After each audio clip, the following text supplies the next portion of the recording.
Ang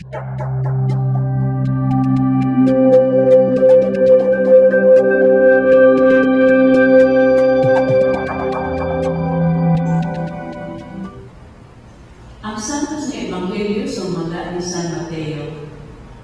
Si Jesus mingon sa iyang mga tinunan, inigani sa anak sa tao, ingon na hari, uban sa kanang mga anghel, mulipod siya sa iyang harianong trono, o ang kanang tao sa kalibutan, igumon sa iyang atubangan. Unya, mahimon niya sila sa duha ka pundok, sama sa usa ka magbalantay sa hayop, na maglain sa mga karnero, gikan sa mga kanding. Ibutang niya ang mga karnero sa iyang tuo, o ang iyang mga kanding sa iyang wala. Kunya ang hari mo sa mga tao sa iyang tuo. Pumalik ka mo ang iyong panalangin sa akong amahan, kung napatan ninyo ang ginharian, na diandang alang kaninyo. Sukad pa sa pagbukas sa kalibutan. Gigutom ako o inyo akong gipakawon, giukaw ako o inyo akong gipainom, dumuduong ako o inyo akong gilawad sa inyong mga balay, hubo ako o inyo akong gibisihan, nagmasakiton ako o inyo akong gialimahan, nabilanggo ako o inyo akong giluaw. Kunya mo tubag kaniya ang mga matanong, Ginoo, kanus aman kami makakita kanimo nga gigutom o gipakaon kanamo o giuhaw o gipainom. Kanus aman kami makakita kanimo nga dumuduo o midawat kami kanimo sa among mga balay o hubo o bibistihan kanamo. Kanus aman kami makakita kanimo nga nagpasakiton o bibilanggo o giduaw kanamo. Kunya ang hari mo tubag kanila, sultihan mo kamo nga sa matag higayon na maghimo kamo niini alang sa usa sa labing ubos niining akong mga igsuon, gihimo ninyo kini alang kanako. Kunya niingon siya ngadto sa mga tao sa iyang wala, pahawa kamo kanako, kamong gipanghimaraot sa Dios.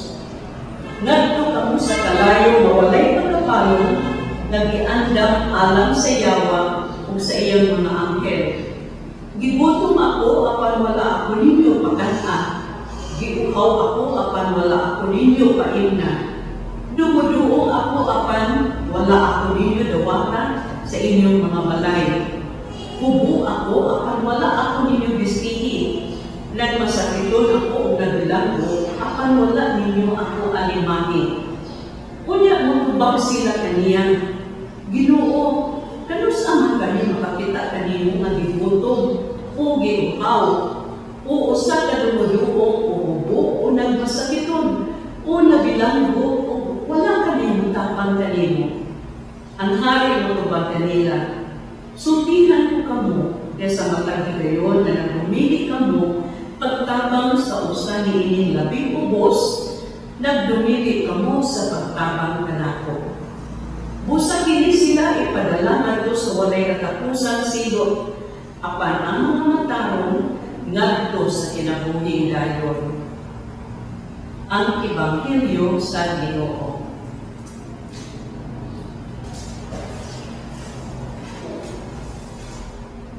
Ang pangutana mga igsuon mo kani, sa pagkakaroon unsa man ka, kanding ka ba o karnero?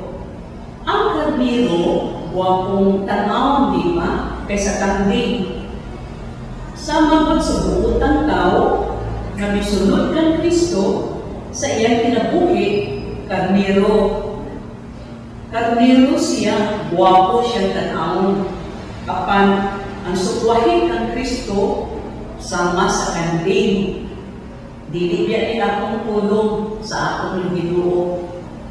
Ang taong buotan o maligno, buwapo o buwapa, di ba? Ang taong walang sunod sa Ginoo, bisan siya buwapo o buwapa, hinuon madisbuwapa o madisbuwapo.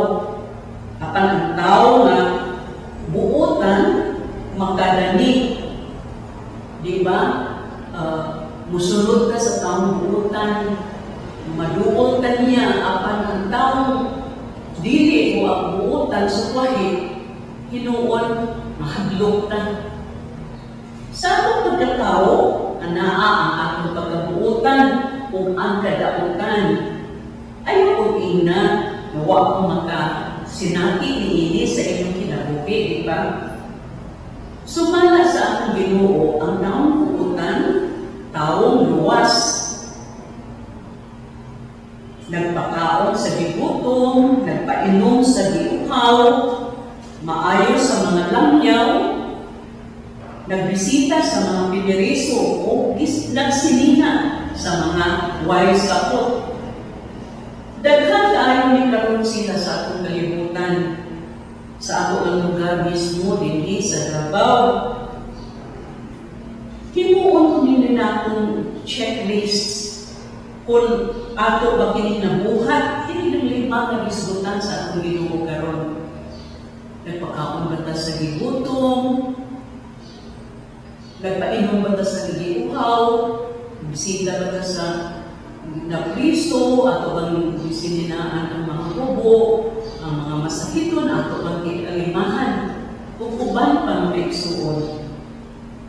Lisod kini buhaton, diba? Adunahan naman o may kwarta, lisod yun silang buhaton.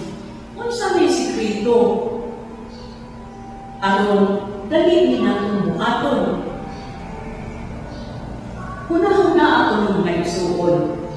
Wala ito ba nga labi ka importante, mao kini kung nagigugma kita sa Ginoo, di ba ang lisod buhaton, mahimong sayon buhaton.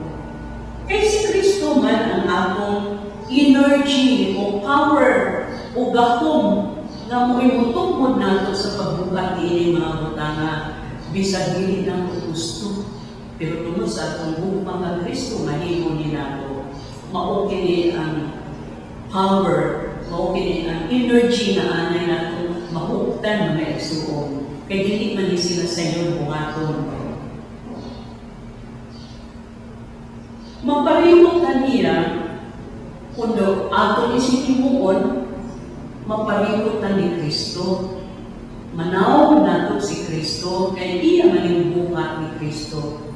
O kung mahimo na ta ni Kristo, ora na ta nakopya na nato ang itsura sa akong Ginoo dili sa akong kaugalingon, o dali kang dawaton sa amahan sa iyang ginharian, kay nagisama naman kita sa naong sa iyang anak na si Kristo. Kaya diyan sa pagbuhat natin yung mga butanga, makopya na nato si Kristo, lain na ng Kristo.